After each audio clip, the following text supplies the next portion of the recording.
जेमेसी आज 26 फेब्रुअरी 2021 तदनुसार 14 फागुन 2077 शुक्रबार।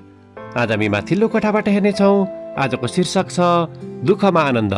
आज हामी परमेश्वरको वचन भजन 139 को 7 देखि 12 सम्म पाठ गर्नेछौँ। तपाईँका आत्माबाट म कहाँ अलग जान सक्छु, अथवा तपाईँको उपस्थितिबाट म कहाँ भाग्न सक्छु? म आकाशमा गएँ भने तपाईँ त्यहाँ हुनुहुन्छ, गहिराईमा आफ्नो ओछ्यान बनाए भने त्यहाँ पनि तपाईँ हुनुहुन्छ। प्रभातको पखेटामा उडेर समुद्रको पल्लो किनारमा गएर बसे भने पनि त्यहाँ पनि तपाईँको बाहुलीले मलाई डोर्याउनेछ र तपाईँको दाहिने बाहुलीले मलाई पक्रिराख्नेछ। यदि म भनौँ अँध्यारोले मलाई छोप्नेछ अनि प्रकाश मेरो चारैतिर रातको अन्धकार हुनेछ, तापनि अन्धकार तपाईँको निम्ति अँध्यारो हुने छैन, रात त दिनको उज्यालो जस्तै चम्कनेछ, किनभने अन्धकार तपाईँको निम्ति ज्योति जस्तै छ। आमेन। यिर्मिया 33 को 3 लाई लेखिका यहाँ जोड दिनुहुन्छ। मलाई पुकार र म तँलाई जवाफ दिनेछु र तैँले नजानेका गहिरा र गुप्त कुराहरू म तँलाई बताउने छु। आमेन। लेखिका आफ्नो अनुभव र विचारलाई यहाँ यसरी प्रस्तुत गर्नुहुन्छ।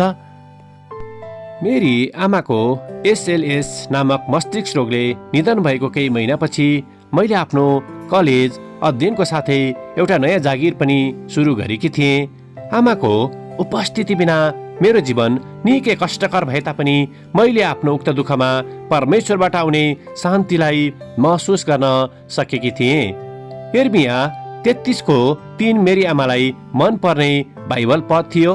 उहाँको जीवनभरि नै मैले उहाँलाई कहिले पनि परमेश्वरमाथि शङ्का र प्रश्न गर्नुभएको देखिनँ।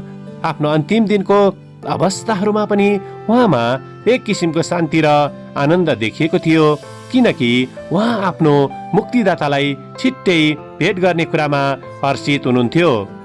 उहाँले हरेक दिन परमेश्वरसँग बातचित गर्नुहुन्थ्यो र परमेश्वरले उहाँलाई उत्तर दिनुहुन्थ्यो। आफ्नो रोग र पीडामा परमेश्वरले के गर्दै हुनुहुन्छ भन्ने विषयमा उहाँ अनभिज्ञ नै हुनुहुन्थ्यो, तर पनि परमेश्वर उहाँको साथमा सधैँ हुनुहुन्थ्यो।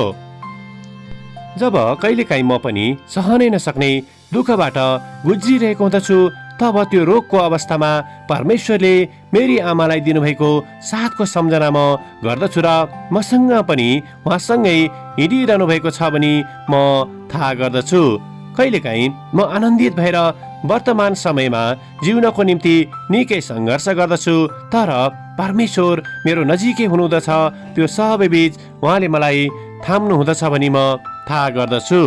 आमेन। आजको विचार, साँचो आनन्द हामी केवल परमेश्वरमा मात्र पाउन सक्दछौँ। प्रार्थना। प्यारो प्रभु, जीवनमा जस्तोसुकै परीक्षा हामीले झेल्नु परे तापनि त्यसमाथि विजयी हुनको निम्ति हामीलाई सहायता गर्नुहोस्। आफ्ना जीवनहरू हामी तपाईँको हातमा अर्पण गर्दछौँ, येशूको नाउँमा। आमेन। आजको लेखिका क्रिस्टियन फिप्स, टेक्सास, अमेरिका। आजको प्रार्थनाको विषय आफ्ना अभिभावकहरूको मृत्युमा शोकाकुल भइरहेका सन्तानहरूको निम्ति।